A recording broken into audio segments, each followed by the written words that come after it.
এটি আলোচনার বিষয় শুরুতেই যেটি মানে দেশজুড়ে আলোচনা হচ্ছে জামাত আমিরের আইডি হ্যাক, এবং সেটি নিয়ে আপনাদের আইটি টিম একটা ব্যাখ্যা দিয়েছে, বেশ স্পষ্ট একটা ব্যাখ্যা এসেছে যে বঙ্গভবনের কোনো একটা অ্যাড্রেস থেকে এই হ্যাকিংয়ের ঘটনাটা ঘটেছে। কিন্তু আপনিও নিশ্চয়ই লক্ষ্য করেছেন যে নির্বাচনে আপনাদের প্রতিপক্ষ অর্থাৎ বিএনপির পক্ষ থেকে যদি বলি, বা আরও বিভিন্ন জায়গা থেকে সামাজিক যোগাযোগ মাধ্যমে বিভিন্ন স্যাটার গ্রুপ যেগুলো আছে সেগুলোর পক্ষ থেকে এরকমটা বলা হচ্ছে যে মানে বিষয়টা এরকম যেন যে আইডিটা আসলে হ্যাক হওয়ার যে দাবিটা আপনারা করছেন সেটি সত্য না, এই পোস্টটা জামাত আমিরেরই পোস্ট।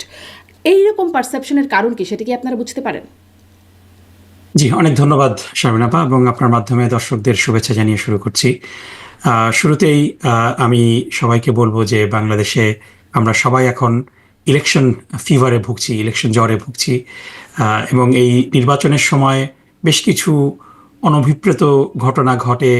অনেকেই বিভিন্ন রকম কি বলা যায় যে we are in a boxing ring, এবং এই বক্সিং রিংয়ে পাঞ্চ কাউন্টার পাঞ্চ হবে, কিন্তু at the end of the day আমরা সবাই বাংলাদেশকে ভালোবাসি, বাংলাদেশের স্বাধীনতা সার্বভৌমত্বে বিশ্বাস করি।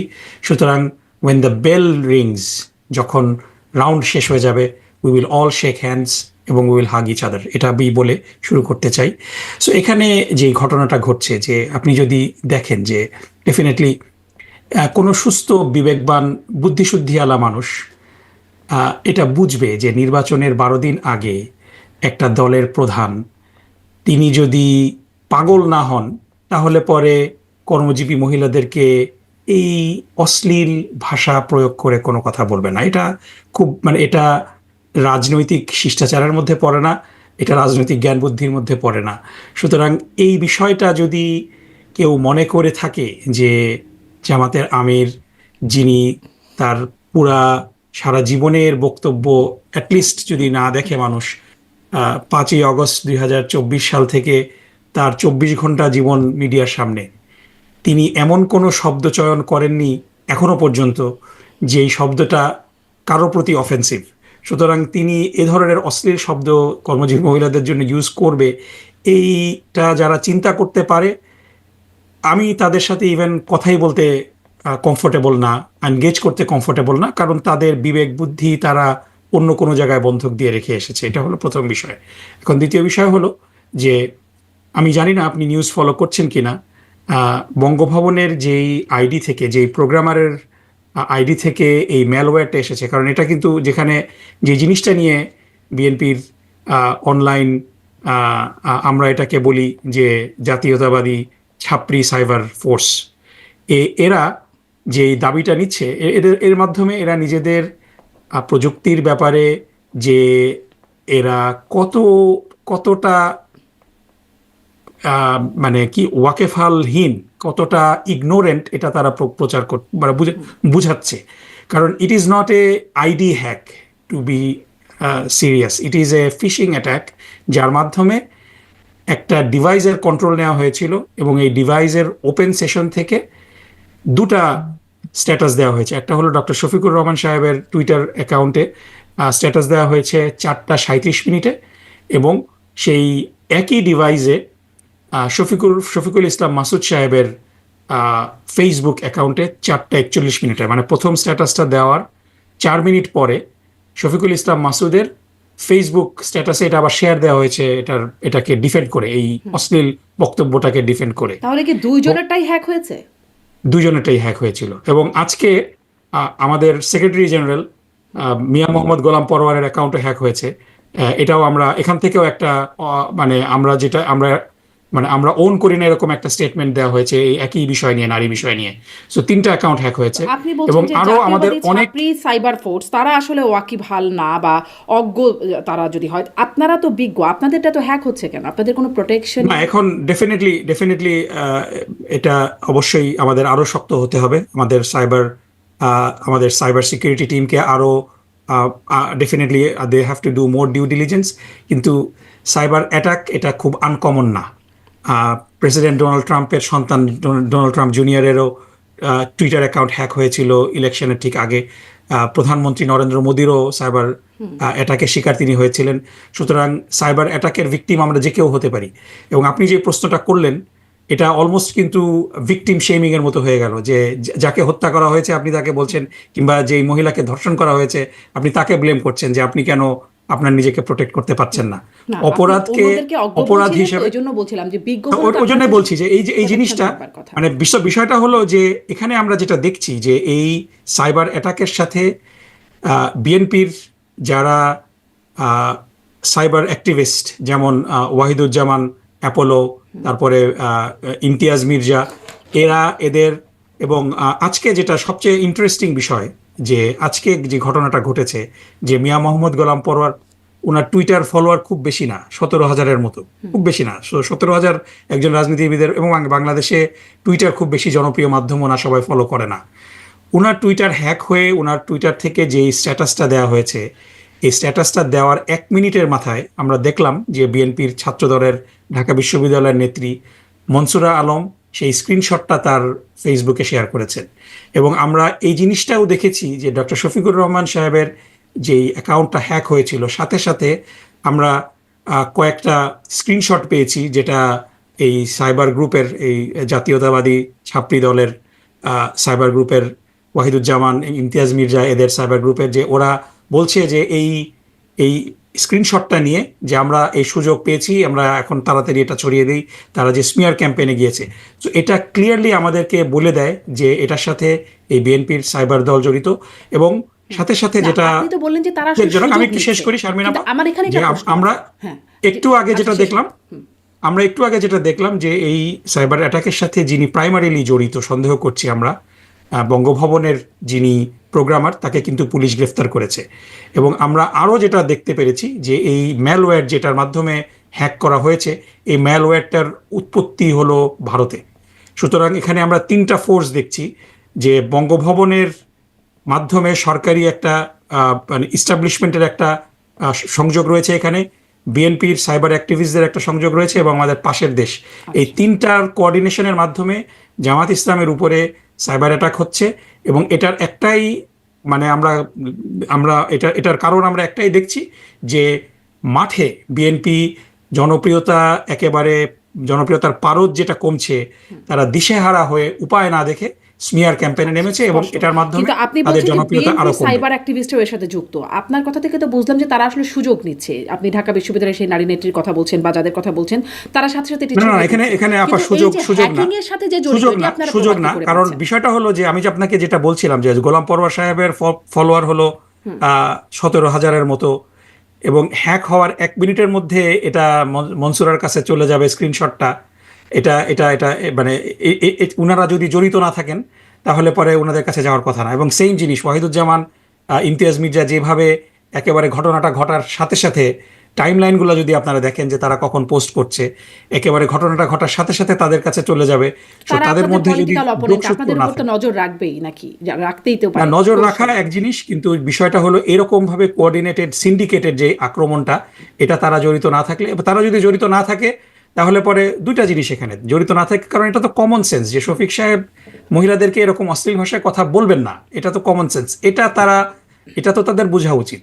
সো এটা না করে ইভেন আমরা দেখলাম যে তারেক রহমান সাহেবের মতো সর্বোচ্চ ব্যক্তি, তিনি তার বক্তৃতার মধ্যে তিনি হ্যাকও ঠিকমতো করে উচ্চারণ করতে পারেন না, তিনি হ্যাক না ফ্যাক এরকম বলতে গিয়ে তোতলাচ্ছিলেন, পাশ থেকে আরেকজন বলে দিতে হলো।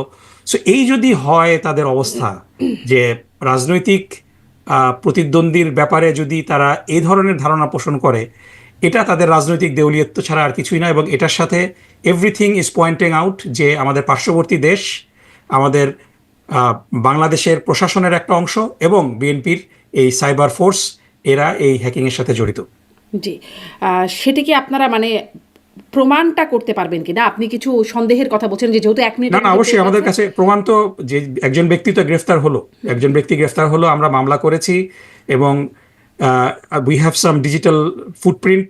সো এর মাধ্যমে ইনশাআল্লাহ আমরা অপরাধীকে সামনে আনবো। এবং নিশ্চয়ই। জাস্ট কিন্তু টু এই যে বি এই প্রমাণের ক্লিয়ার, আগে আমি যখন যেটা আপনারা বলছি যে অভিযোগটা দিচ্ছেন, সেটাও একটা মানে সঠিক কাজ হচ্ছে কিনা, যে আপনারা সন্দেহের বশে বা আপনারা ভাবছেন এরকমটা হয়েছে এবং আপনারা বলছেন। না, না, না, আমরা আমরা আমরা সন্দেহের বশে কাউকে বলছি না, আমরা প্রমাণ সাপেক্ষেই সবকিছু বলছি। এবং এটাও আমরা বলে দিতে চাই যে এই ধরনের সাইবার অপরাধ, এটা আসলে কিন্তু internationally it is recognised as cyber terrorism.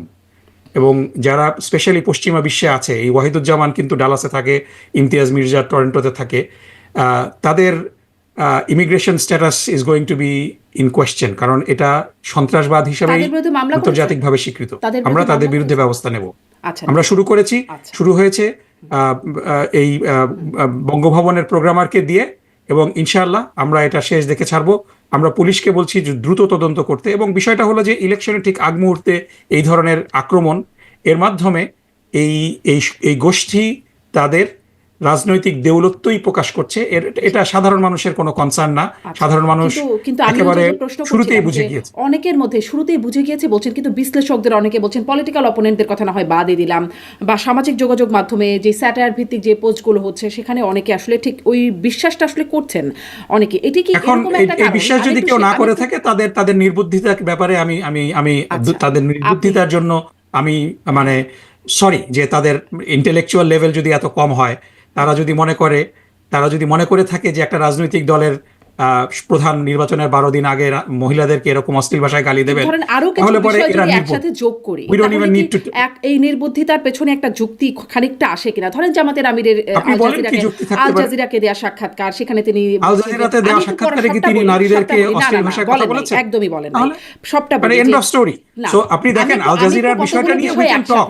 কতগুলো না, বিষয় একসাথে you can not do that. আপনি বিষয়টা হলো যে ধরুন আপনি এটা যে কেমন সেটি বুঝবার জন্য তো আপনার পেছনের কিছু কয়েকটা বক্তব্য একসাথে করতে পারি আমি, কোনো তাই না? বক্তব্যের সাথে এটার কোনো আমি মিল নেই। ডক্টর নকিবুর রহমান, আমি একটু বলি, ধরেন আল জাজিরা দেয়া বক্তব্য যে জামাতের মানে নারীরা শীর্ষ নেতৃত্ব বা আমির, জামাতের আমির হতে পারবেন না, তারপর তার আগে কর্মজীবী মায়েদের কর্মঘণ্টা, সেটা নিয়েও একটা সমালোচনা না, না, বা না, আলোচনা এখানে সমালোচনা let me হয়েছিল। stop you here. Let me তারপর stop you here. নারী সংস্কার কমিশন নিয়ে আপনারা তখনও আপনাদের একটা Oh, প্রতিবাদ those ছিল। are যখন obviously- এনসিপির সাথে জোট করলেন, সব নারীরা যারা আসলে আলোচিত বা মুখ চেনা নারীরা সব সেখান থেকে পদত্যাগ করে চলে গেলেন। কে পদত্যাগ করেছে? আপনি বলেন কয়জন পদত্যাগ করেছে? জাবিন পদত্যাগ করেছেন, তাসনিম যারা পদত্যাগ করেছেন। হ্যাঁ, তাদের 100 জন নারী নেত্রী আছে, এর মধ্যে 2 জন পদত্যাগ করলে কি যায় আসে? নামই আসলে জানি কয়েকজনের, যে কয়জনের নাম না, জানি তার কেন মধ্যে কেন বেশিরভাগ। আপনি সামান্তা শারমিনের নাম জানেন না? আপনি জি। দিলশানা পারুলের নাম জানেন না? আপনি নাবিলার নাম জানেন না? না আপনি জানি, ডাক্তার কিন্তু মিতুর নাম তারা জানেন মানে না? অনেকেই এতটা তারা তো প্রমিনেন্ট। সবাই আছেন। তাসনিম না, না, জারা তাদের একদম এগুলো হলো পোস্টার চেরি গার্ল। পিকিং। এবং এই বিষয়টা হলো যে এই ধরনের যে এই ফ্রেমিংটা তো এসছে, এই ফ্রেমিংটা এসছে জামাত ইসলামীকে নারী বিদ্বেষী প্রমাণ করার একটা বিরাট বড় প্লয়ের অংশ হিসেবেই তো এটা করা হয়েছে। এবং মেক নো মিস্টেক, বাংলাদেশে আমি পরিষ্কারভাবে বলতে চাই যে ডক্টর শফিকুর রহমান যে কথা বলেছেন আল জাজিরাতে, এটা ইট ইজ নট এ নিউজ। এটা কনসিস্টেন্ট, এবং এটা শুধুমাত্র যে মানে ইসলাম ধর্মবিশ্বাসী মানুষদের ধর্মবিশ্বাস এটা না। আপনি যদি যে কোনো ধর্মবিশ্বাসী অর্গানাইজেশনের দিকে তাকান, খ্রিস্টীয়, হিন্দু, বুদ্ধিস্ট, যে কোনো ধর্মবিশ্বাসী সংগঠনের প্রধান নারী হতে পারবে না। এটা it's not up for discussion এখন। এবং বাংলাদেশের কোনো নারী জামাত আমি একটু ইসলামের এটাও আমির হওয়ার স্পষ্ট জন্য হতে চাই। না, আমি আপনাকে একটু শেষ করতে দেন শারমিন আপা। বাংলাদেশের একজন নারীও নেই যিনি জামাত ইসলামীর আমির হওয়ার জন্য মুখিয়ে বসে আছেন, পিরিয়ড। সো এটা নিয়ে কোনো ডিসকাশনের কোনো কিছু নেই। এখন নারীদের কর্মঘণ্টার কথা যেটা বলা হচ্ছে, না, ইট কিন্তু ইজ এখনো অ্যানাদার বসে নাই, জেনোফোবিক। কিন্তু যদি চায় কেউ, যদি না, ধরুন না, না, আমি চাই, ইট আমি ইজ যদি চাই, আমি কি অ্যানাদার পারবো? জেনোফোবিক অ্যাটাক। বরং এটা একটা নারী বান্ধব প্রপোজাল, যে সমস্ত মাদের ছোট সন্তানরা আছে, তারা যদি চায় তারা 3 ঘন্টা রিলিফ নিতে পারবে। এবং এটা কনসিস্টেন্ট পশ্চিম বিশ্বের অনেক জায়গায় আছে, সুইডেন, স্পেনে আছে, এটা নিয়ে আমি লিখেওছি। সো মানে নারীদের কর্মঘণ্টা কমানোর কথা তো এখানে বলা হয়নি। এখানে স্পেসিফিক্যালি যে সমস্ত নারীদের ছোট সন্তান আছে, দুগ্ধপোষ্য সন্তান আছে, এটা নারীদের জন্য একটা অ্যাডেড বেনিফিট হবে, আরো বেশি নারী কর্মক্ষেত্রে যেতে পারবে। It should have been welcome. So এই দুইটা জিনিসকে কাজে লাগিয়ে জামাতকে নারী বিদ্বেষী বলার যে প্রচেষ্টা হচ্ছে, এটারই একটা স্মিয়ার ক্যাম্পেইন। জামাত ইসলামী যতটা নারী বান্ধব, বাংলাদেশে কোন রাজনৈতিক দল অত নারী বান্ধব না। ধরুন নারী সংস্কার কমিশন নিয়ে যখন ইসলামী দলগুলো না, একসাথে নারী অধিকার সম্মেলন কমিশন, করলো, নারী তখন অধিকার হেফাজত কমিশনে নারীদেরকে তখনও বেশ্যা হেফাজতকে শব্দটা আপনি জামাতের সাথে মিশাবেন কেন? জামাতের হেফাজতের পাশে বসে উচ্চারণ করলো, জামাত তখন না, পাশেই ছিল। হেফাজত, শারমিন আপা আপনি দর্শকদেরকে কনফিউজ দয়া করে করবেন না। হেফাজতের যে সবচেয়ে বড় স্টেক হোল্ডার জমিয়তে ওলামা এবং সবচেয়ে নারী বিদ্বেষী অংশ কার সাথে জোট করেছে? জি, আপনি আমাকে বলেন, দর্শকদেরকে বলেন। বিএনপির সাথে আছে। বিএনপির সাথে জোট করেছে, তাহলে আপনি হেফাজতের দায়িত্ব তো আমাদের উপরে দিতে পারেন না। So that's a whole different issue. আমি যেটা আপনাকে পরিষ্কার ভাবে বলতে চাই যে এই যে মানে যারা নারী প্রেমিক তারা নারীর উপরে সহিংসতা নিয়ে কোনো কথা বলছে না। বিএনপির কর্মীদের দ্বারা গত 3 দিনে 19টি স্পেসিফিক ঘটনা ঘটেছে যেখানে তারা জামাত ইসলামীর মহিলা কর্মীদের উপরে আক্রমণ করেছে। গতকালকেই গাজীপুরে ছাত্র দলের দ্বারা একজন নারী নিহত হয়েছে। এই বিষয় নিয়ে নারী প্রেমিকদের কোনো কথা নেই, অথচ শফিকুর রহমান সাহেব বলেছেন যে নারী জামাত ইসলামের আমির হতে পারবেন না। এটা নিয়ে চিল্লাচিল্লি। আপনি বলেন শারমিন আপা, নারী বাদ দিলাম, কোনো পুরুষও কি জিয়া ফ্যামিলির বাইরে বিএনপির প্রধান হতে পারবে? সো এই ডিসকাশন নিয়ে তো কথা বলে লাভ নেই। কথা বলা লাভ হচ্ছে এটা যে একটা হচ্ছে পলিসি আর একটা হচ্ছে ধরেন ফ্যাক্ট যেটা হচ্ছে, যেমন জিয়া পরিবার থেকে এই পলিসি নিয়ে বাংলাদেশের সাধারণ মহিলাদের কোনো উদ্বেগ নেই। এটা নিয়ে আমি একটু এই বিষয় জানতে চাই, শুধু কি জামাতের আমির হতে পারবেন না, নাকি মানে আমার অনুষ্ঠানেই জামাতের আমির বলেছিলেন যে শীর্ষ নেতৃত্বে নারী যেতে পারবেন না? এটা হলো জামাত ইসলামের শীর্ষ নেতৃত্বের কথা উনি বলেছেন। সো আমার ঘরের পর্দার রং কি হবে আই হ্যাভ টু ডিসাইড। কিন্তু আপনি যদি দেখেন যে জামাত ইসলামী তো খালেদা জিয়ার নেতৃত্ব মেনে নিয়েছেন, খালেদা জিয়াকে দুইবার সমর্থন দিয়েছেন। 1991 সালে খালেদা জিয়া যখন সংখ্যাগরিষ্ঠতা পায়নি তখন জামাত ইসলামী নিঃশর্ত সমর্থন দিয়েছিলেন, গণতান্ত্রিক মূল্যবোধের প্রতি শ্রদ্ধা রেখে, মানুষের আবেগ, মানুষের যেই রায় তার প্রতি শ্রদ্ধা রেখে বিএনপি সে সময় 138টা সিটে জয়লাভ করেছিলেন। সেখানে খালেদা জিয়াকে সমর্থন দিয়েছিলেন, খালেদা জিয়া প্রধানমন্ত্রী হয়েছেন। এরপরে 2001 সালে বিএনপির নেতৃত্বাধীন যে জোট, সেই জোটে কোয়ালিশনেও তো জামাত জয়েন করেছে। সুতরাং এটা জামাতের, কিন্তু সেটা কি জামাতের একটা দ্বৈততা বা দ্বিচারিতা কিনা? কারণ এটা অবশ্যই দ্বিচারিতা না। এটা হলো জামাতের, যেহেতু এখানে আপনাকে যেটা বুঝতে হবে যে জামাত হলো একটা ধর্মভিত্তিক রাজনৈতিক দল এবং জামাতের মূল principle is governed by Quran and Sunnah. সুতরাং জামাত ইচ্ছা করলেই কোনো কিছু দলের জন্য করতে পারবে না, কারণ হলো দে আর limited by Quran and Sunnah. So এই জায়গাটাতে এই নারীদের শীর্ষ পদে যাওয়ার বিষয়টা এটা হলো একটা ফিকহি ডিবেট। সো এটা ওই ডিবেটের মধ্যেই রাখা ভালো না, কিন্তু তার এটা হলো শুধুমাত্র নেতৃত্বে জামাত ইসলাম চলতে পারবে না, নেতৃত্বের ব্যাপারে তো কোনো অসুবিধা নেই, কিন্তু এটা হলো দলের শীর্ষ পদের ব্যাপারে। এটা একটা religious point of view, and I think everybody should respect that. নিশ্চয়ই আপনি রিলিজিয়াস পয়েন্ট অফ ভিউ ধারণ করেন, এটা আপনার ব্যাপার, কিন্তু আমি আমার দলের জন্য যে রিলিজিয়াস পয়েন্ট অফ ভিউটা রাখবো সেটাকে মানুষের রেসপেক্ট করা উচিত। এটাই লিবারেল পলিটিক্সের বিউটি হওয়া উচিত। আমি আমার কথা আপনার উপরে চাপিয়ে দেব না, আপনার মতামত আমার উপরে দয়া করে চাপিয়ে দেবেন না। এবং জামাত হ্যাজ এ ট্র্যাক রেকর্ড, শুধু এটা না, আপনি পাকিস্তান আমলেও জামাত ইসলামের আমির কে হলেন সেটি আপনাদের দলের ব্যাপার, আপনারা এটা আমাদের দলের ব্যাপার, এবং এটা নিয়ে সাধারণ মানুষেরও কোনো মাথা ব্যথা নেই। কিন্তু যখন এটি আমার অনুষ্ঠানেও বলেছিলেন জামাতের আমির যে শীর্ষ নেতৃত্বে নারী থাকতে পারবেন না, সেক্ষেত্রে শীর্ষ এটা হলো যদি জামাত ক্ষমতাসীন হয়, জামাতের নেতৃত্বাধীন যদি হয়, if Jamaat is in control, that's a different story. কিন্তু আমরা তো দেখেছি 3-3টা এক্সাম্পল আমি দিলাম আপনার। হ্যাঁ, তখন শীর্ষ নেতৃত্বে নারী থাকতে পারবেন না যদি জামাত ইন কন্ট্রোল হয় বা দেশ চালায়। Again, this is up for discussion later. When we get there, we will get there. কিন্তু এটা ইসলামিক কোশ্চেনটা হলো, আপনারা তো ইসলামিক কথা বলছেন যে আইন মানে আল্লাহর আইন বা ইসলামিক আইন অনুযায়ী ইসলাম পারমিট করে না। জি, অতএব পারমিট করবে কি? তো এই জিনিসটা নিয়ে ডিসকাশনের প্রয়োজন আমি এখন এই মুহূর্তে মনে করছি না। When will we get there, we will get there. কিন্তু আমি আপনাকে যেটা বলছি যে জামাত হ্যাজ এ ট্র্যাক রেকর্ড। এটি তো আপনারা আসলে কি করবেন সেটা তো আগে থেকেই আমাদেরকে অনেকটা বুঝতে হবে। আমরা আমাদের দলের কথা বলেছি। এই মুহূর্তে আপনি যদি মানে হাইপোথেটিক্যাল কথা বলে তো লাভ নাই। এই মুহূর্তে বাংলাদেশে জামাত ইসলামী যদি নির্বাচনে জয়লাভ করেন, doctor Shafiqur Rahman will be the head of the state, period. এরপরে যখন পরবর্তী কথা হবে তখন আমরা ডিসকাশন করব সেটা। সো এখন তো হাইপোথেটিক্যাল কথা বলে লাভ নেই। ইসলাম তো একটা পরিপূর্ণ জীবন ব্যবস্থা, এটা তো শুধুমাত্র শফিকুর রহমানের পিরিয়ড হয়ে যাবে না, তারপরেও আগেও সবই আছে। তারপরেও এটা নিয়ে আমরা তখন কথা বলবো। এখন 12 তারিখে নির্বাচন, আর 8 দিন বাকি আছে। 12 তারিখের আগে কথা বললে কি কোনো সমস্যা তৈরি হবে? যেমনটা এই সমস্যা আমরা ইন্টারেস্টেড না। আমরা যেটা বলেছি that is pretty much what we will stick with, যে বাংলাদেশ জামাত ইসলামীর শীর্ষ নেতৃত্বে নারীদের আসার সুযোগ নেই। That is where we will stop.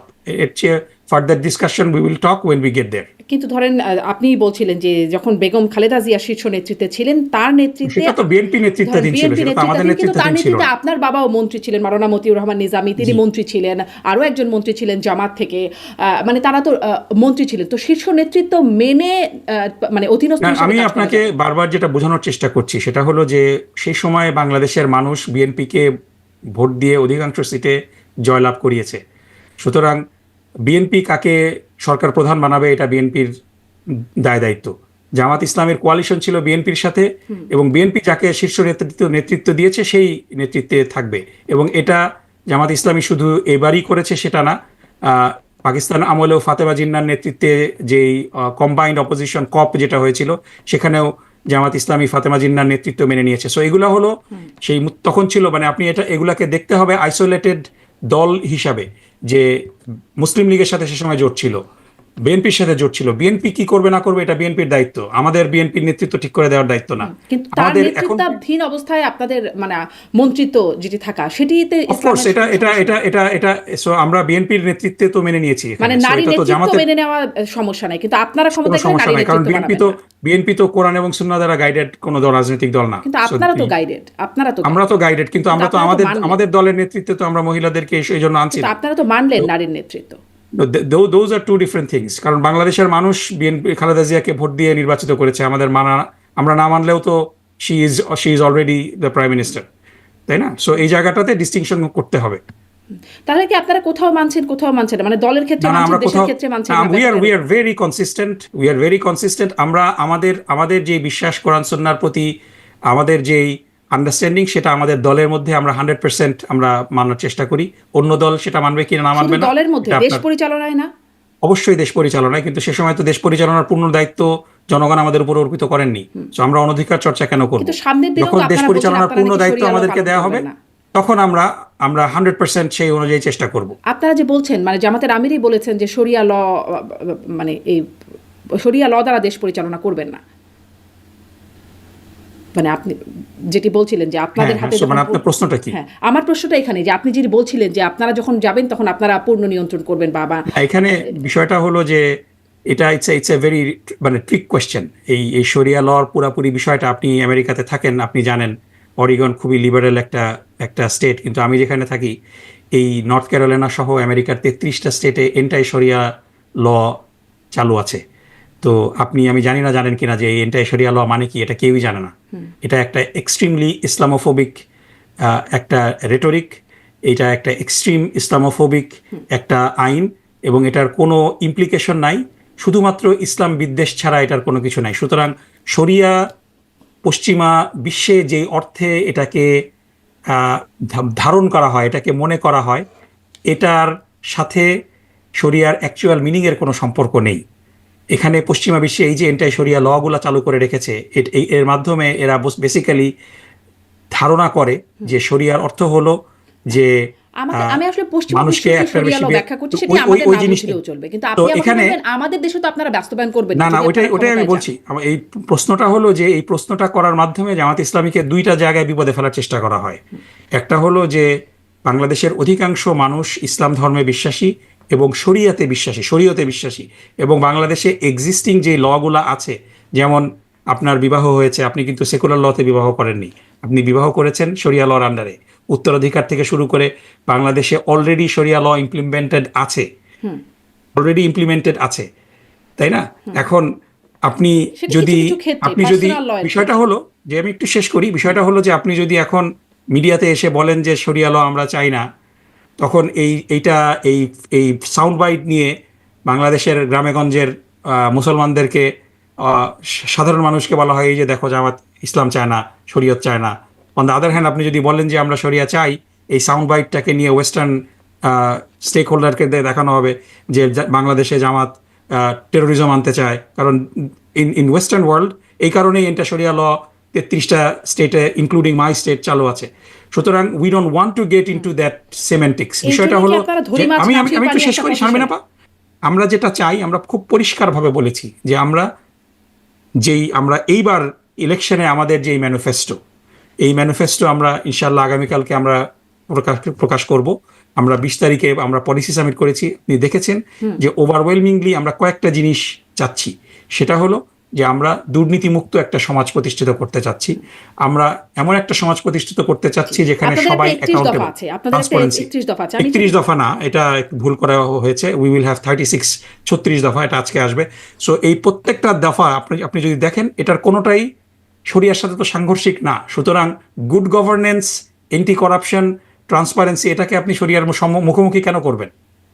It can coexist. কিন্তু তারপরে তো সুতরাং আমরা শরিয়া ওখানে লয়ের একটা রাখবো। আলাদা ডেফিনেশন আছে। স্পেসিফিক্যালি আপনি যদি একটা শব্দ নিয়ে আমাকে প্রেস করেন কিংবা জামাতকে প্রেস করেন সাউন্ড বাইট নেওয়ার জন্য, we are not going to give you that. আমরা যেটা বলছি সাউন্ড বাইট সেটা হলো যে বাংলাদেশের এক্সিস্টিং যে আইন আছে সেই আইন শরিয়ার সাথে সাংঘর্ষিক না, এবং আমরা যেই প্রস্তাব করছি সেই এই আইনের প্রস্তাবটাও শরিয়ার সাথে সাংঘর্ষিক না, এবং আমরা এটা কিন্তু করতে যাচ্ছি। সেই আইনের শীর্ষ নেতৃত্ব নারী নেতৃত্ব হতে পারে, এবং সেখানে সর্বোচ্চ আইন হচ্ছে আমাদের সংবিধান, বর্তমানে যে আইন এক্সিস্ট করে।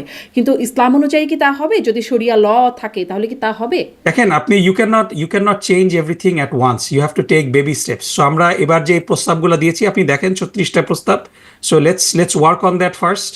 আপনার বাংলাদেশে নারীরা প্রধানমন্ত্রী হলো কি হলো না, গত 36 বছর ধরে বাংলাদেশে নারীরা দুজন নারী প্রধানমন্ত্রী ছিল। মহিলাদের ভাগ্যোন্নয়ন কিংবা কত কিছু কি হয়েছে এটা তো আমরা তো সবাই দেখছে, তাই না? So it is not A top priority. আমাদের টপ প্রায়োরিটি হলো অ্যাকাউন্টেবিলিটি, আমাদের টপ প্রায়োরিটি হলো দুর্নীতি, এবং এগুলার লাগাম টেনে ধরা, চাঁদাবাজি মুক্ত বাংলাদেশ গড়ে তোলা, এগুলো হলো আমাদের প্রায়োরিটি। সো আমাদের প্রায়োরিটিগুলো আমাদেরকে অ্যাড্রেস করতে দেন, তারপরে ছোটখাটো বিষয়গুলো আমরা পরে সবার সাথে কথা বলে সিদ্ধান্ত নেব। ডক্টর নকিবুর রহমান, কারণ এটি আপনাদের একটা বড় জায়গা, অনেক মানুষ এটির উপর ভিত্তি করে আপনাদেরকে সমর্থন করে। আপনিও বলছিলেন গ্রামেগঞ্জে মানুষ এই কথা শুনে আপনাদের আপনারা যাদের সাথে জোট করেছিলেন ইসলামী আন্দোলন, মুফতি ফয়জুল করিম, তিনি বলছেন আপনারা চরম মিথ্যাবাদী, মানে জামাতের চেয়ে মিথ্যাবাদী আর কেউ নাই। তিনি বলছেন কারণ আপনারা শরিয়ার কথা বলে শরিয়া আইন করবেন না। চরমনাই সাহেব যা খুশি তাই বলতে পারেন, উই উইল নট রেসপন্ড। আমি আপনাকে এতটুকু বলতে পারি যে আমরা কনসিস্টেন্ট, আমাদের প্রোগ্রামে, আমাদের এজেন্ডাতে, আমাদের কর্মসূচিতে আমাদের এখানে কোনো ইনকনসিস্টেন্সি নেই। ওইটুকু আমাকে এখন বলছেন, বিষয়টা হলো যে আপনি যদি আর বাংলার গ্রামের আমি আপনাকে যেটা বললাম যে দুর্নীতিমুক্ত সমাজ চাওয়া, অ্যাকাউন্টেবল গভর্নমেন্ট চাওয়া, চাঁদামুক্ত একটা ব্যবস্থা চাওয়া, এগুলা কি শরিয়ার সাথে সাংঘর্ষিক? না, তা তো নয়। তো আপনি যদি আমাকে স্পেসিফিক সাউন্ড বাইট চান পশ্চিমা বিশ্বকে আমাদের বিরুদ্ধে খেপিয়ে তোলার জন্য, I am not gonna give you that, এতটুকু আপনাকে বলি। কিন্তু উই আর অ্যাবসলিউটলি কনসিস্টেন্ট, এবং কে কি বললো এটা নিয়ে আমাদের কিছু যায় আসে না। ইসলামের আইন, আমি একটা পরিসংখ্যান পড়েছিলাম যে অন ইসলামিক, মানে ইসলাম ভিত্তিক যে দেশগুলো না, পশ্চিমা দেশ যেগুলো আছে, এটাই আমি বলছি যে সুইডেন, বেশি ইসলামের নিয়ম কানুনগুলো Ireland came in as number 1। Very good. আপনি এটাই আমার কথা, যে আমরা বড় বড় কথা বলি কিন্তু আমরা সেগুলোর চর্চা করি না। So let's practice that first. Ireland সেই জরিপে কিন্তু সবচেয়ে প্রথম দেশ যে ইসলামিক প্রিন্সিপালগুলো ফলো করে, তাই না? এবং ইসলামী বিশ্বের মধ্যে প্রথম দেশ এসেছে হলো মালয়েশিয়া, 33 নম্বরে। আপনি চিন্তা করেন যে আমাদের দেশগুলোর মধ্যে আমরা ইসলামের কথা বলি কিন্তু ইসলামিক মূল্যবোধগুলো আমরা মেনে চলি না। সো সেই জায়গাটাতেই আমাদের ফোকাস আমরা করছি, যে আমাদের সততা, আমাদের নিষ্ঠা, আমাদের ট্রান্সপারেন্সি, এই জায়গাগুলা, এগুলোকে আমরা ফোকাস করব। এর মাধ্যমে আমরা আমাদের প্রিন্সিপালকে আপহোল্ড করব। সেটির জন্য আপনাদের শুভকামনা। আপনারা এই প্রিন্সিপালগুলো যদি আপহোল্ড করতে পারেন সেটি দারুণ ব্যাপার হবে। কিন্তু এখানে তো এই জায়গাটা মানে স্পষ্ট হওয়া দরকার, মানে আমরা খুবই স্পষ্ট শুধুমাত্র আমরা সাউন্ড বাইট দিব না, যে সাউন্ড বাইটের মাধ্যমে আমাদেরকে দুই পক্ষের বাংলাদেশের গ্রামের মানুষ এবং ওয়েস্টার্ন দুটাকেই হাতে রাখার জন্য শরিয়া আইন কায়েম করছি বা করছি না, কোনোটাই বলবেন না। না, আমরা কনসিস্টেন্ট যে আমরা ইসলামিক প্রিন্সিপাল আমরা মানি, এবং আমাদের সমস্ত কর্মসূচি ইসলামিক প্রিন্সিপালের উপরে বেস করে ডিরাইভ করা, এবং এর সাথে কোনো কর্মসূচি সাংঘর্ষিক। আমাদের সর্বোচ্চ আইন কি সংবিধান থাকবে নাকি কোরআন হবে? অবশ্যই এখনো পর্যন্ত সংবিধানই তো থাকবে সর্বোচ্চ আইন। বিষয়টা হলো যে এখানেও সংবিধান এবং কোরআনকে আপনি মুখোমুখি করতে তো পারবেন না। আমাদের সংবিধানে অধিকাংশ ধারাই, খুব অল্প কিছু ধারা ছাড়া, কোরআনের সাথে সাংঘর্ষিক না। সুতরাং এবং যদি জনগণ চায় সেই ধারাগুলোকেও পরিবর্তন ভবিষ্যতে করা যাবে, এটা জনগণের উপরে, পার্লামেন্টের উপরে ইট উইল বি ডিসাইডেড। এবং এই বিষয়ে খুব সুস্পষ্টভাবে আমাদের সম্মানিত আমির কিন্তু আল জাজিরাকে বলেছেন যে পার্লামেন্ট উইল ডিসাইড। জি, কিন্তু আপনারা মানে যেটি আসলে ইশতেহার থাকে, আপনারা কি করবেন বরাবর তো শুনে আসছি। আমরা ইশতেহার মানে দিচ্ছি, যখন থেকে আগামীকালকে আপনারা জামাতকে দেখবেন। চিনি তখন থেকে শুনি ওই যে ওই একটাই ডায়লগ আপনাদের আছে, সৎলোকের শাসন চাই, আল্লাহর আইন চাই। তো সেখানেই আসলে আল্লাহর আইন বলতে আমরা আরো কিছু এখানে বিশেষ কিছু সো বুঝি। এখান থেকে আমরা বিন্দুমাত্র সরিনি, এখান থেকে আমরা বিন্দুমাত্র সরিনি, এবং এই আমাদের সমস্ত এজেন্ডা জি আগামীকালকে আমাদের জি যে কর্মসূচি হবে, এই কর্মসূচি জি ইজ ডিরাইভড অস্পষ্টতা একটু ফ্রম রয়ে যাচ্ছে মনে হয়, আওয়ার কারণ আওয়ার আল্লাহর আইন মোরাল হচ্ছে and Quranic ethical law. Teachings from Islam. জি জি, কিন্তু আমাদের দেশের সংবিধানই থাকবে আপনি বলছেন। আচ্ছা, একটু এখানে আসি, যেহেতু এখানে কিছু বিষয় রয়ে যাচ্ছে, স্পষ্ট হওয়ার সুযোগ এই মুহূর্তে নাই, হয়তো ভবিষ্যতে পার্লামেন্টে আসলে আপনারা পার্লামেন্ট দ্বারা ঠিক করবেন বা করবেন না। আপনাদের এই যে এটিও নিয়েও জামাতের আমির বলেছেন যে একজন নারী প্রার্থীও কেন নাই। আল জাজিরাকে দেওয়া সাক্ষাৎকারে তিনি বলেছেন আমরা ভবিষ্যতের জন্য প্রস্তুতি নিচ্ছি। কিন্তু 300 আসনে জামাতের প্রার্থীদের সব প্রার্থী প্রস্তুত ছিল, একাধিক প্রার্থী যোগ্য প্রার্থী প্রস্তুত ছিল, একজন যোগ্য নারী প্রার্থী ছিলেন না, মানে একজনও না। না, উই ট্রাইড অনেস্টলি, আমি আপনাকে বলবো যে অনেস্টলি আমরা চেষ্টা করেছি, বাট ইটস নট ইজি। এবং সত্যিকার অর্থে বলতে গেলে যে বাংলাদেশের বর্তমান প্রেক্ষিতে নারী প্রার্থীদের জন্য নির্বাচনী প্রচারণা করা এবং নির্বাচিত হয়ে আসা, এটা খুবই চ্যালেঞ্জিং। আমরা কিছু ইন্ডিভিজুয়ালকে আমরা নমিনেটও করেছিলাম, কিন্তু তারা রাজি হননি। আমরা তো জোর করে কাউকে রাজি এভাবে করাতে পারি না। সো এটা আমাদের ব্যর্থতা, এবং এই ব্যর্থতার দায় আমরা নিচ্ছি। এটা করতে পারলে ভালো হতো। কিন্তু অ্যাট দ্য সেম টাইম আমাদের জোটে তো বেশ কিছু নারী প্রার্থী আছেন, এনসিপির বেশ কিছু নারী প্রার্থী আছেন। So that's A start. এবং আর একটা কথা আমি একটু বলি যে আমরা যদি বিএনপির দিকে তাকাই, বিএনপিতে 10 জন নারী প্রার্থী আছেন ডেফিনেটলি। কিন্তু আপনি যদি দেখেন যে এই 10 জন নারী প্রার্থীর প্রত্যেকেই কিন্তু লেগেসি ক্যান্ডিডেট। তারা নারী, আপনি ইলিয়াস আলী সাহেবের স্ত্রী হিসাবে লুনা আপা প্রতিদ্বন্দ্বিতা করছেন, তুলি আপা প্রতিদ্বন্দ্বিতা করছেন তার ভাই সুমন ভাইয়ের গুম হয়ে যাওয়া বিএনপি নেতা সুমন ভাইয়ের বোন হিসাবে। তারপরে এর বাইরে আপনার ফজলুর রহমান পটল সাহেবের মেয়ে, কে এম ওয়াইদুর রহমান সাহেবের মেয়ে। সো এই যে মানে পরিবারতন্ত্র লেগেসি, এটার মাধ্যমে কি সত্যি সত্যি নারীদের এম্পাওয়ারমেন্ট হচ্ছে? সো এটা কিন্তু আপনাদেরও অনেকে আসলে লেগেসি পরিবারতন্ত্রের মাধ্যমে ছেলে না না, নমিনেশন দ্যাটস এ পেয়েছে, তাই না? কিন্তু ডিফারেন্ট সেরকম স্টোরি। কেন নারী কেন পেল না? আপনাদের তো না না না, বোনরাও আমাদের আছে যারা আছে তারা, আমরা বা আমরা তো মেয়েরাও আছে। লেগেসি পলিটিক্সের, আমরাই তো পরিবারতন্ত্রের। এখন আমি একটা রাজনৈতিক পরিবার থেকে এসেছি, তার মানে তো আমি অটোমেটিক্যালি, আমার আব্বা জামাতের আমির ছিলেন, তার মানে আমি তো অটোমেটিক্যালি জামাতের আমির হয়ে যাব না, তাই না? সো আমাদের তো একটা গ্রাসরুট থেকে উঠে আসার একটা প্র্যাকটিস রয়েছে, এটা কিন্তু বিএনপির মধ্যে নাই। সো ওই জায়গাটাই বলছি যে যে সমস্ত নারী প্রার্থীরা আছেন, তারা কিন্তু নিজেদের যোগ্যতায় যে আছেন সেটা না, এটাতে নারী এম্পাওয়ারমেন্ট কতখানি হবে আমি জানি না, এটা কিন্তু লেগেছি। এবং এই জায়গাটাতেই আপনাকে এটাও বুঝতে হবে যে আমাদের রাজনৈতিক কার্যক্রমের উপরে নিষেধাজ্ঞা ছিল দীর্ঘদিন। একটা একটা আন্ডারগ্রাউন্ড অবস্থা থেকে আমাদেরকে উঠে এসে কাজ করতে হয়েছে। সুতরাং একটা নির্বাচিত একটা নারীকে আমরা নমিনেশন দিলেই তো হবে না, তাকে তো জিতে আসার মতো ক্যাপাসিটি থাকতে হবে। সো সেই তার জায়গাটা মানে তৈরি হওয়ার জামাতের জন্য যে যোগ্য সময়, নারীর সংখ্যা মানে নাই, শূন্য। পুরুষ থাকলেও যোগ্য নারী নাই। না না না, নারীরা তো সেভাবে নির্বাচনের জন্য কাজ করেননি। আমাদের একটা একটা নির্বাচনী এলাকাতে আপনাকে 4 লক্ষ ভোটার থেকে 6 লক্ষ ভোটারের কাছে রিচ আউট করতে হয়। সুতরাং আপনাকে আজকে আমি নমিনেট করে দিলাম, আপনি কালকে গিয়ে 4 লক্ষ ভোটারের কাছে তো রিচ করতে পারবেন না। একটা মাঠে একটা অবস্থান তৈরি করতে হয়। সুতরাং সেই অবস্থানটা তৈরি না করে আমরা নমিনেশন দিলে পরে এটা অপোজিশনের জন্য একটা ওয়াক ওভার হয়ে যায়। সো সেই জিনিসগুলো বিবেচনা করে এবছর আমরা ব্যর্থতার দায় দায়িত্ব নিচ্ছি। আমরা চেষ্টা করেছিলাম, পারিনি। জি, কিন্তু সাথে আপনি সাথে বলছিলেন এটাও আমরা অনেকে বলবো, আপনারা মনোনয়ন দিতে চেয়েছেনও কিন্তু তারা রাজি হন নাই, তার কারণ আমরা কি আমরা এটা? আমরা মানে হ্যাঁ। দুইটা বিষয় এখানে, রাজি হননি একটা, আর একটা হলো যে তারা দেখেছেন যে তাদের নির্বাচিত হওয়ার সুযোগটা কম। এখানে আমি পরিষ্কারভাবে বলে দিতে চাই যে দীর্ঘ অপারেশনের মধ্যেও আমরা কিন্তু জামাতের মানে রেকর্ড নাম্বার অফ আমরা মহিলা ভাইস চেয়ারম্যান নির্বাচিত হতে দেখেছি, এবং আমরা মহিলা কাউন্সিলম্যান মেম্বার নির্বাচিত হতে দেখেছি। সুতরাং আমাদের ইলেক্টেবল মহিলা নেই কিংবা যোগ্য মহিলা নেই, এটা মানে ইট ইজ এ কি বলা যায় যে আমাদের এগেনস্টে একটা স্মিয়ার ক্যাম্পেইন। বাট আমি আবার বলছি, আমি আবার দায়িত্ব নিচ্ছি যে আমাদের মহিলা প্রার্থী আমরা দেওয়ার চেষ্টা করেছি, দিতে পারিনি, এটা আমাদের ব্যর্থতা। ইনশাআল্লাহ ভবিষ্যতে আমরা এটা দেবো। হ্যাভিং সেড দ্যাট, আমি এটাও খুব আনইকুইভোক্যালি বলতে চাই যে বাংলাদেশ জামাত ইসলামীতে যেই পরিমাণ যোগ্য এবং কর্মজীবী মহিলা আছে, আমি খুব মানে হাস্যরস করেই বলছি যে এই পরিমাণ কর্মজীবী পুরুষ যদি বিএনপিতে থাকতো, বাংলাদেশে চাঁদাবাজির সমস্যা হতো না। জি, মানে এটাও একটু জানতে চাই যে মহিলা বিভাগ, জামাতের মহিলা বিভাগকে আমরা মাঝে মাঝে দেখি ক্যামেরার সামনে আসেন, কিন্তু মানে আমার সেদিনও একজন জামাতের নেতার সাথে কথা হচ্ছিল, তিনি আমাকে বলছিলেন কেন একজন প্রার্থীও নেই, কারণ পর্দা পুশিতা এগুলো রক্ষা করে আসলে সে এখনও পর্যন্ত সেটি সম্ভব হয়ে ওঠে নাই। এটি ছিল তাঁর ব্যাখ্যা। তো মানে মহিলা বিভাগের যাদেরকে দেখি তারা আসলে খুবই পর্দানসীন, তাদের আসলে একবার দেখার পর পরেরবার দেখে চেনাটাও কঠিন, মানে এত চোখ ছাড়া কিছু দেখা যাচ্ছে না।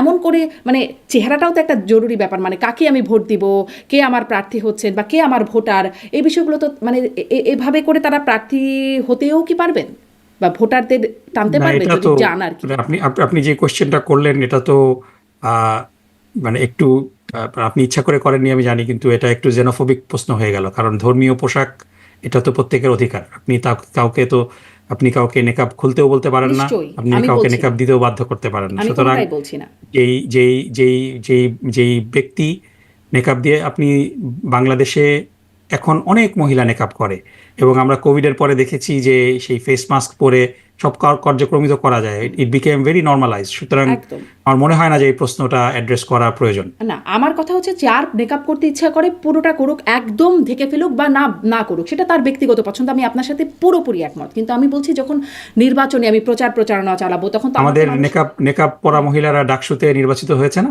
আমাদের নেকাব পরা মহিলারা ভাইস চেয়ারম্যান নির্বাচিত হয়েছে। সুতরাং এটা কোনো ইস্যু হওয়া উচিত না, বরং এই নেকাবের বিরুদ্ধে বিরুদ্ধে যারা প্রচারণা করেছে, আপনারা দেখেছিলেন যে ঢাকা বিশ্ববিদ্যালয়তে উম্মে সালমার নেকাব পরা ছবিকে বিকৃত করে যে ছাত্রদল যেটা বিকৃত করেছিল, এটার বিরুদ্ধেই বরং জনরোষ তৈরি হয়েছে। এবং উম্মে সালমা ঢাকা বিশ্ববিদ্যালয়ে ভিপিজিএস এর পরে সর্বোচ্চ ভোট পেয়ে নির্বাচিত হয়েছিলেন। সুতরাং দ্যাট টেলস ইউ আমার মনে হয় স্পষ্ট করেছেন আপনি স্পষ্ট যে করেছেন। এটা আমি ইটস একটু নট এন ইস্যু, বরং এটাকে যারা আক্রমণ করবে তারাই জনবিচ্ছিন্ন হয়ে যাবে। আমার মনে হয় আপনি স্পষ্ট করেছেন। একটু এটা একটু শুনি যে তাহলে মানে ওই প্রশ্নটা যে নেতৃত্বের জায়গায় আপনি মোটামুটি বলেছেন, তারপরে এখানে একটু শুনি। ধরেন প্রধান বিচারপতি হতে পারবেন, সেনাপ্রধান হতে পারবেন, পুলিশ প্রধান হতে পারবেন, বা কোনো গণমাধ্যমের প্রধান ব্যক্তি হতে পারবেন কি নারী নেতৃত্ব, মানে নেতৃত্ব হতে পারবেন, একজন নারী থাকতে পারবেন? এইসব হাইপোথেটিক্যাল কথাবার্তা তো এখন বলে কোনো লাভ নাই। বর্তমানে কোনো প্রধান বিচারপতি মহিলা হয়েছে কিনা, না, হন নাই, কোনো কিন্তু সেনাপ্রধান পারবেন মহিলা কিনা। হয়েছে কিনা, তো এই মানে we will address that when we get there. কারণ প্রশ্ন হচ্ছিল যে জামাতের শীর্ষ পদ নিয়ে আমরা মানে that's where we made it clear. Other everything, বিষয়টা হলো যে আপনাকে এভাবে নিতে হবে, যে জিনিস আমরা বলছি না সেই জিনিস আমাদের আমাদের মুখ দিয়ে আমাদের নামে অনুগ্রহ করে চালিয়ে দেবেন না। সো বাকি বিষয়গুলো নিয়ে আমরা কোনো বক্তব্য দেইনি, জি। এবং বাকি বিষয়গুলো নিয়ে অন্য কোনো দলও বক্তব্য দেয়নি। আপনি বিএনপিকে জিজ্ঞেস করেন যে এই বিষয়গুলো নিয়ে মহিলারা আসবে কিনা, না, তারপরে তারা তো উই উইল বলে নাই অ্যানসার যে দ্যাট। শীর্ষ নেতৃত্বে নারী থাকতে পারবেন না, ফলে তাদের জন্য এই তো প্রশ্নটাও আসছে না। না এবং না, তাদের ওটা শীর্ষ ওটা নেতৃত্বেই ওটা নারী ডিফারেন্ট ছিলেন, জিনিস। আমরা তাদের আমরা শীর্ষ আমরা নেতৃত্বে নারী ছিলেন। এই আপনাদের আসলে ধরনের হাইপোথেটিক্যাল প্রশ্নের উত্তর আমরা দিতে ইন্টারেস্টেড না। জি, আপনি এই প্রশ্নগুলো আগে বিএনপিকে করে আসেন, তারপরে তারা কি উত্তর দেয় তারপরে আমরা দিব। মানে বিএনপি গেলে এখানে কোনো বাধা আছে এরকম তো আসলে তারা আমাদেরও বাধা আছে। ওই কেন যে আপনারা আপনারা এটা মনে জামাতার করেন? আমির বলছেন যে আমি শীর্ষ আমি নেতৃত্বে থাকবেন আমি না, আপনাকে আবারও বললাম যে বাংলাদেশের কোনো মহিলা, একজন মহিলাও আপনি পাবেন না যে জামাতের আমির হওয়ার জন্য মুখিয়ে আছে। সুতরাং মানে দিস ইজ বা আপনারা দিস ইজ ক্ষমতায় গেলে প্রধানমন্ত্রী হতে পারবেন না, বলছেন মানে নারী নেতৃত্ব থাকতে পারবেন না, সেজন্যই জিজ্ঞাসা করছিলাম। না না, জামাতাকে বাদ আপনারা বাকি এখন কোয়েশ্চেন বলতেই গুলা চান না। মানে প্লিজ আমরা যে জিনিসগুলো বলি না ওই জিনিস আমাদের সম্পর্কে অ্যাজিউম করবেন না। আমি তো এই জন্যই স্পষ্ট হতেই প্রশ্নটা না, করছি, এটা assume করতে এটা চাই এটা না। স্পষ্ট করার প্রয়োজনীয়তা আমরা এই মুহূর্তে অনুভব করছি না। স্পষ্ট করলে কি কোনো ঝামেলা আছে? আপনারা এই একই প্রশ্ন আপনারা বিএনপিকে করে আসেন, আপনারা তাদের উত্তর দেখার পরে আমরা আমাদের উত্তর দিব। তাদের তো সর্বোচ্চ নেতৃত্বে আসলে একজন নারীই ছিলেন, বরাবরই একজন নারী ছিলেন, হ্যাঁ, মানে জিয়াউর ছিলেন, রহমানের কিন্তু পরে। তিনি একজন পরিবারের এই পরিবারতন্ত্র থেকে আমাদেরকে তো বের হয়ে আসতে হবে। আমি কিন্তু যেটা বলছি যে যারা খুব ট্রিগার্ড হয়ে আছেন যে জামাতের আমি কেন এই কথা বললেন, তারা কেন ট্রিগার্ড হয় না যে কোনো ইভেন সাধারণ ফ্যামিলির পুরুষ মানুষও তো বিএনপির শীর্ষ নেতৃত্বে আসতে পারবে না। সুতরাং আমরা এই পরিবারতন্ত্রের বিরুদ্ধেই আমরা আমাদের রাজনীতি, এই পরিবারতন্ত্রকে পলিসিটা আমরা বুঝতে চাইছিলাম, যাই হোক এটা এখন আপনারা বলতেই চান না। একটা জামাতের আমির আর একটা বক্তব্য, তিনি বলছেন ওই যে ফ্যামিলি কার্ড, জনাব তারেক রহমান যেটি নিয়ে বলছেন আর কি, প্রচারণা চালাচ্ছেন। তিনি বলছেন যে এক হাতে ফ্যামিলি কার্ড আর এক হাতে আমার মায়ের গায়ে হাত, দুইটা আমরা দেখতে চাই না, রাখেন আপনার ফ্যামিলি কার্ড, আগে আমার মায়ের ইজ্জতের কথা বলুন। আমার মায়ের ইজ্জতের বিনিময়ে ফ্যামিলি কার্ড হতে পারে না, মানে ইজ্জতের সাথে বিনিময়টা কি করে হচ্ছে?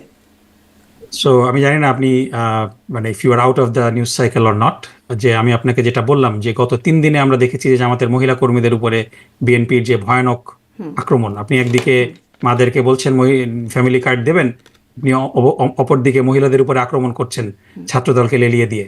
সো আপনার মানে এই দ্বিচারিতা তো আমরা পছন্দ তারা তো করছি না। বলছেন আপনি শুধু আগে মহিলাদেরকে জামাতের সম্মান মহিলা দিতে টিম শেখান, যারা আসলে তারপর এনআইডি নিচ্ছেন, বিকাশ নাম্বার নিতে যাচ্ছেন, তাদেরকে তারা প্রতিরোধ এগুলো করছেন, এরকমটা তারা। এটা প্রথম কথা হলো আপা, আপনি কোনো ভিডিও দেখেছেন যে জামাতের কোনো মহিলা বিকাশ নাম্বার চাচ্ছে? না, কিন্তু আমরা নারীদেরকে কমপ্লেন না, বলি বা না কমপ্লেন বলি, তারা বলতে কমপ্লেন তো শুনেছি। এখন আমি আপনার কাছে কমপ্লেন করলাম, এই কমপ্লেনের কোনো প্রমাণ নাই, তাহলে এই কমপ্লেনের কোনো মানে আছে? সো আপনাকে তো কমপ্লেন করতে হবে উইথ সাবস্টেন্সিয়াল এভিডেন্স। আর দ্বিতীয় কথা হলো যে আপনার কথা যদি আমি বিশ্বাসও করি যে জামাতের কেউ বিকাশ নাম্বার চাচ্ছে, আপনি কি আমাকে আক্রমণ করবেন আইন হাতে তুলে নিয়ে? নিশ্চয়ই আপনি না, পুলিশে নিশ্চয়ই খবর না। দেন। সো এটা হলো যে এই কিন্তু তার নারীদেরকে সাথে ফ্যামিলি হত্যাযোগ্য, কার্ডের সম্পর্ক কি? এটা তো না, নারীদেরকে হত্যাযোগ্য করার জন্য যেভাবে বিগত আহ, হাসিনা সরকার, ফ্যাসিস্ট সরকার জামাত এবং শিবিরকে হত্যাযোগ্য করেছিল, সেরকম হত্যাযোগ্য করার জন্যই এই ধরনের মিথ্যা অপবাদ দিয়ে দেওয়া হচ্ছে, যাতে করে মহিলারা প্রচার প্রচারণা করতে পারে না। মহিলারা কেন বিকাশ নাম্বার নিতে যাবে? এটা তো বরং আমরা দেখেছি যে বিভিন্ন জায়গায় বিএনপি ইয়েদের কাছ থেকে এই ফ্যামিলি কার্ডের নামে টাকা দিচ্ছে। এই ফ্যামিলি কার্ড যে জিনিসটা, এটা তো আচরণবিধিরও লঙ্ঘন, যে আপনি কোনো প্রপস ইলেকশনে ইউজ করতে পারবেন না এবং আপনি কোনো প্রতিশ্রুতি দিতে পারবেন না যেটা মনিটেরিয়াল। আপনি বলছেন ইয়েতে যে এই কার্ডটা রাখেন, এটা দিয়ে এটিএম থেকে টাকা তুলতে পারবেন, বাজার করতে পারবেন, এটা তো আচরণবিধিরও লঙ্ঘন। সুতরাং এখানে প্রশ্নটা হলো যে নীতিতে আপনি নারীদেরকে এম্পাওয়ার করার জন্য একদিকে বলছেন ফ্যামিলি কার্ড দিবেন, আর একদিকে নারীদের উপরে আক্রমণ করছেন, ওটা তাহলে তো পরে আগে নারীদের আপনি উপর, এটা তো আক্রমণটা রাজনৈতিক থাকান। প্রতিপক্ষ। যদি বলি, আপনি যেটা বলছেন সেটা যদি একদমই ফ্যাক্ট ধরি, তাহলে তো একটা রাজনৈতিক প্রতিপক্ষ নারীদেরকে প্রতিপক্ষ হিসেবে দেখে আক্রমণ করছে। কিন্তু তার সাথে ফ্যামিলি কার্ডের আসলে সম্পর্ক কি? মানে ফ্যামিলি কার্ড না, ইজ্জতের বিনিময়, এটা কোথায় না হচ্ছে? না ইজ্জতের এখানে বিনিময় তো বিষয়টা হলো যে ফ্যামিলি কার্ডটা কেন? ফ্যামিলি কার্ডটা তো হলো নারীদের অধিকার প্রতিষ্ঠিত করার জন্য। আপনি নারীদেরকে ক্যাম্পেইনিং করতে দিতে চাচ্ছেন না, ক্যাম্পেইনে বাধা দিচ্ছেন, তাহলে পরে আপনি কি নারীদের এম্পাওয়ার করবেন? So it's a rhetorical question, এবং এটা হলো নারীদের সম্মানের বিষয়টা, যে আপনি নারীদের সম্মান এবং এম্পাওয়ারের কথা বলছেন, অথচ আপনি নারীদের উপরে হামলা করছেন। সো আগে আপনি হামলাটা সামলান, তারপরে আপনি অন্য কথা বলেন, তখন এটা বিশ্বাসযোগ্য হবে। মানে এরকম হামলা তো আসলে মানে নারী পুরুষদের মধ্যে হ্যাঁ, হচ্ছে সহিংসতা, দেখেন নিহত পুরুষদের হয়েছে উপরে একজন, হামলা নিহত বাংলাদেশের হয়েছেন একজন। বাংলাদেশের নির্বাচনী ইতিহাসে যদি দেখেন, যে বাংলাদেশের নির্বাচনী ইতিহাস খুবই ভায়োলেন্ট, এখানে পুরুষরা আক্রমণের শিকার হয় একে অন্যের, কিন্তু বাংলাদেশের ইতিহাসে এই প্রথম নারীদের উপরে এই ম্যাসিভ স্কেলে আক্রমণ হচ্ছে। এর আগে এটা কখনো হয়নি। সুতরাং এটা it needs to stop, and it needs to stop from the high up. এজন্যই এটাকে অ্যাটেনশন ড্র করার জন্যই আমাদের সম্মানিত আমির ডক্টর শফিক সাহেব এই কথাটা বলেছেন যে বিএনপি নারী মানে বিদ্বেষী এটা দলে মানে পরিণত ইজ্জতের হয়েছে। বিনিময়, আসলে ফ্যামিলি কার্ডের সাথে ইজ্জতের বিনিময় হচ্ছে এখানে। অবশ্যই, কারণ নারীদেরকে তো ইজ্জত দিচ্ছে না বিএনপি। বিএনপি তো নারীদের উপরে আক্রমণ করছে। সো আগে আগে নারীদেরকে ইজ্জত দিক, তারপরে পরবর্তীতে আমরা নারীদের এম্পাওয়ারমেন্টের কথা বলবো। জি, জামাতের দাঁড়িপাল্লা মার্কায় নির্বাচন করছেন মামুনুল হক, তিনিও এরকম না না, যে বলছেন। মামুনুল হক দাঁড়িপাল্লায় নির্বাচন করছেন না, আচ্ছা, উনি রিক্সা মার্কা নিয়ে নির্বাচন আচ্ছা করছেন। আচ্ছা, আমি দুঃখিত। উনি তাহলে একটা প্রচারণায় গিয়ে বলছিলেন, যেখানে আসলে জামাতের একটা প্রচারণায় তিনি গিয়ে বলছিলেন যে নারী সমাজের গায়ে যদি হাত তোলা হয়, তাদেরকে যদি অসম্মান করা হয়, তাহলে আগুন জ্বলবে। মানে একই রকম বক্তব্য বলে হয়তো আমি এটাকে রেফার করতে চাইছিলাম আপনার কাছে। আচ্ছা, এটা তাহলে বাদই দিই, যেহেতু জামাতের প্রসঙ্গটাই আপনার সাথে আলোচনা করতে চাই মূলত। আমি একটু এটাও নিয়ে আসতে চাই আপনার কাছে আলোচনায় যে আহ, আহ, তিনি আসলে দুর্নীতি নিয়েও কথা বলছেন। আপনাদের তো এটি একটা বড় জায়গা, দুর্নীতির বিষয়টা আপনাদের একটা বড় জায়গা। আপনি বলছিলেনও যে দুর্নীতি সেটি আপনাদের ইশতেহারের মধ্যে হয়তো সামনে কাল যেটি আগামী দিন হতে আছে সেটির মধ্যে থাকবে। তো জামাতের মাননীয় আমির, তিনি বলছেন যে একদিকে বগলের নিচে ঋণ খেলাপি রেখে আপনি করবেন দুর্নীতিমুক্ত, তারেক রহমানকে উদ্দেশ্য করে তিনি বলছেন। এই ঋণ খেলাপির বিষয়ে দেখছিলাম যে বিএনপিতে বেশি আছে, 59.41% ঋণ খেলাপি প্রার্থীদের মধ্যে, কিন্তু জামাতও তো সাধু নয়, জামাতেও আছে 22 টিআইবির হিসাব অনুযায়ী। তাহলে মানে আপনারা আসলে নিজেরাও তো সাধু নন নাকি? না না, এটা টিআইবির এই রিপোর্টটা ইটস নট সাবস্টেন্সিয়েটেড। আমাদের ঋণখেলাপি একজন ব্যক্তি ছিলেন, যেটা আমরা অ্যাড্রেস করেছি। তিনি হলেন ঢাকা 2 আসনের আব্দুল হক সাহেব। ওনার ঋণখেলাপির দায়ে ওনার মনোনয়নপত্রও বাতিল হয়েছিল, এবং পরে আমরা যেটা ইনভেস্টিগেট করে দেখলাম যে এটা ওনার ব্যক্তিগত ঋণ না, উনি একটা কোম্পানির ডাইরেক্টর ছিলেন। সেই সময় সেই কোম্পানির যেই খেলাপি ঋণ, এটার দায়িত্ব ডাইরেক্টর হিসেবে ওনার উপরে চলে এসছে, কিন্তু তিনি এই কোম্পানির প্রায় 10 বছর আগে তিনি এই কোম্পানির ডাইরেক্টরশিপ ত্যাগ করেছিলেন, যার কারণে আদালত সন্তুষ্ট হয়ে তার বিষয়টা ফেরত দিয়েছেন। সুতরাং টিআইবির এই রিপোর্টের তথ্য আমার কাছে জানা নেই। আমরা কোনো ঋণখেলাপি, ইভেন আমাদের অধিকাংশ আপনি যদি দেখেন যে আমাদের যেই প্রার্থী তালিকা, এই প্রার্থীর মধ্যে ব্যবসায়ীর সংখ্যা একেবারেই কম, 4-5 জনের বেশি কেউই ব্যবসায়ী না, সবাই প্রফেশনাল। সুতরাং ঋণখেলাপি হওয়ার তো কোনো প্রশ্নই আসে না।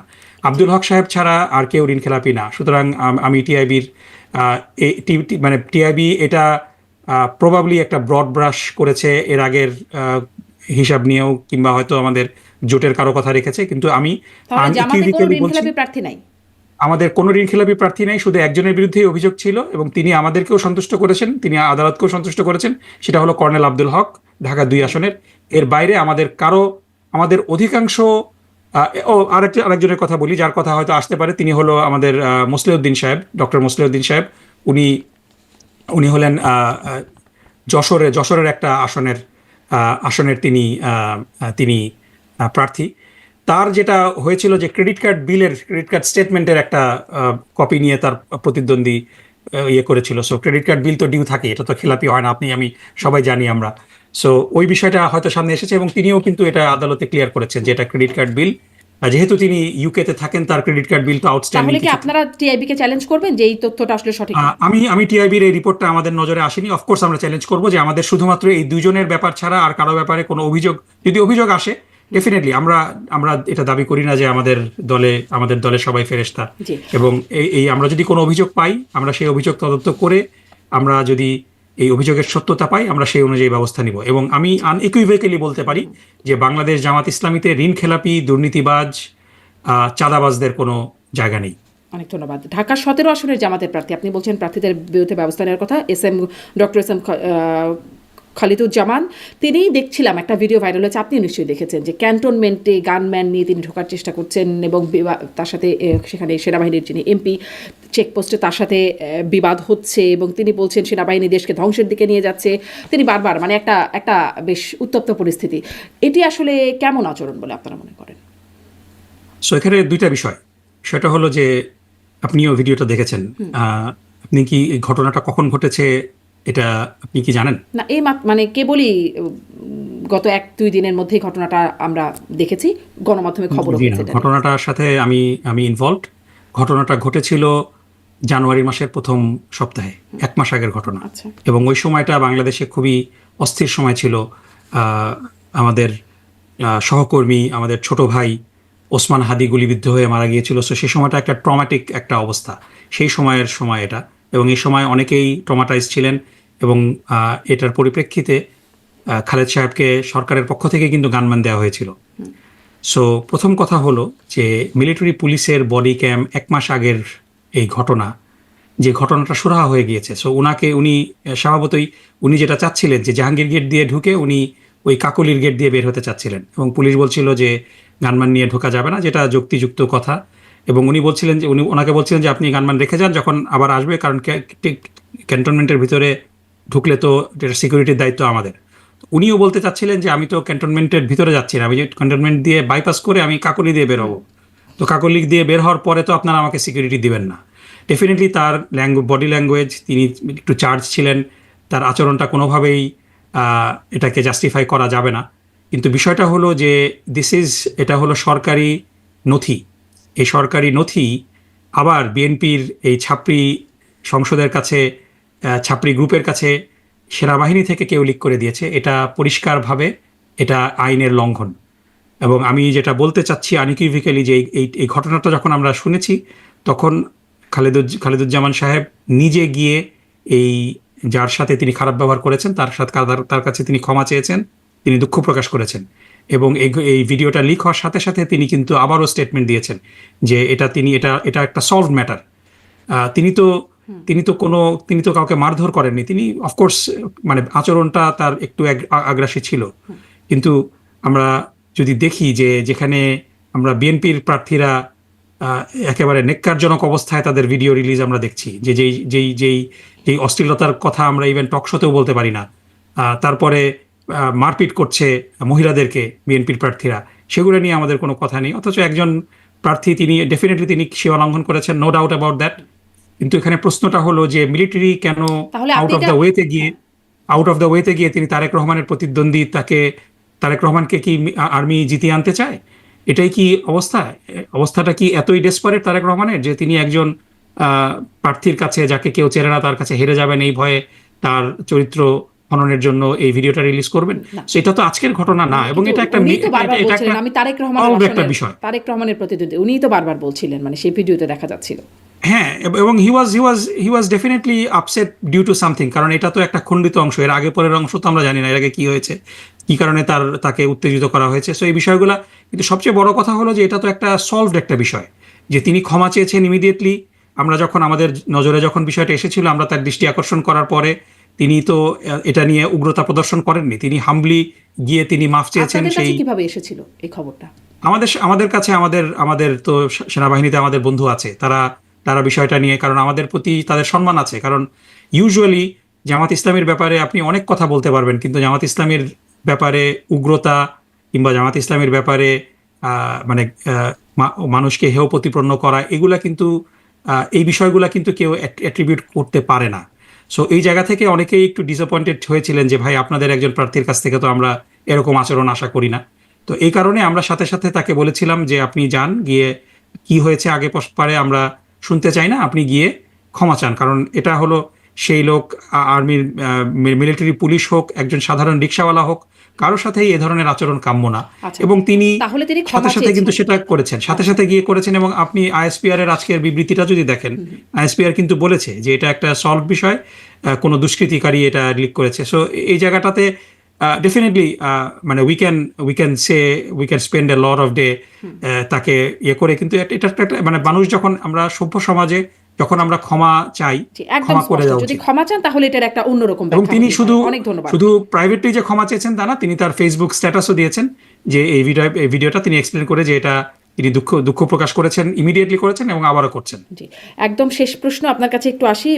আশা করছি শেষ প্রশ্ন যে যেই 31টা আপনি বলছেন যে এটি আসলে 36টা হবে, হয়তো আগামীকাল ইশতেহারে দেখা যাবে, সেখানে কোথাও আসলে সংস্কৃতি অঙ্গনের জন্য আপনারা কি করবেন সেই 31টার মধ্যে দেখিনি, আমি যদি ভুল না করি। আপনি আমাকে একটু স্পষ্ট করবেন যে আপনাদের আসলে কি অ্যাপ্রোচ হবে। ধরেন বিভিন্ন সাংস্কৃতিক সংগঠনের যদি বলি, শিল্পকলা একাডেমি, ছায়ানট, উজিচি, বা সংস্কৃতি অঙ্গনে যদি বলি নাটক, সিনেমা, এই সেক্টরটার জন্য আপনাদের, বিনোদন সেক্টরের জন্য আপনাদের দৃষ্টিভঙ্গি কি হবে, আপনাদের ভূমিকা? জি, যে ওই 31 দফা যেটা এসেছে এটা আমাদের কাছ থেকে পেশ করা না। মূলত আমরা 20 জানুয়ারি আমরা যে পলিসি সামিটটা করেছিলাম, এই পলিসি সামিট ডেফিনেটলি আমাদের টোটালি, আমরা যদি দেখি যে বাংলাদেশে 41টা কিংবা 48টা বিভাগ ওভারঅল রয়েছে, কিন্তু মন্ত্রণালয় ওয়াইজ আমরা দেখলে এখন একটা পলিসি সামিটে যদি এই সবগুলা বিভাগ নিয়ে আলোচনা করতে যাই, এটা কিন্তু অনেক সময় সাপেক্ষ হয়ে যাবে, it will not get due attention. এজন্য আমরা কয়েকটা স্পেসিফিক বিষয়ে নিয়ে আমরা আলোচনা করেছিলাম সেই পলিসি সামিটে। প্রথম বিষয় যেটা নিয়ে আমরা আলোচনা করেছি সেটা হলো গুড গভর্নেন্স, স্থানীয় সরকার উন্নয়ন, এই বিষয়টা নিয়ে। দ্বিতীয় আমরা আলোচনা করেছি হলো ফাইন্যান্সিয়াল অ্যান্ড ইকোনমিক পলিসি নিয়ে। তৃতীয়ত আমরা আলোচনা করেছি হলো শিক্ষানীতি নিয়ে, এডুকেশন পলিসি নিয়ে। তারপরে আমরা নারী এম্পাওয়ারমেন্ট, ওমেন এম্পাওয়ারমেন্ট নিয়ে আমরা কথা বলেছি। 5 নম্বরে আমরা কথা বলেছি যে স্বাস্থ্য খাতের উন্নয়ন নিয়ে।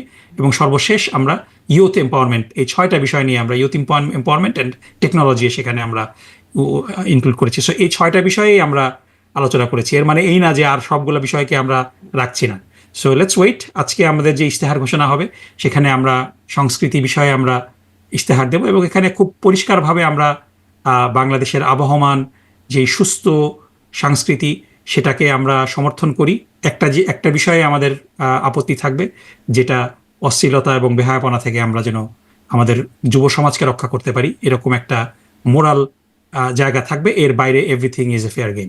বাংলাদেশে যেরকমটা চলছে সেটা কি আপনি কিভাবে মূল্যায়ন করেন? অবশ্যই এটা যথাযথ? ডেফিনেটলি, অ্যাজ লং অ্যাজ সেই বিষয়গুলা অশ্লীলতার মধ্যে না পড়ে।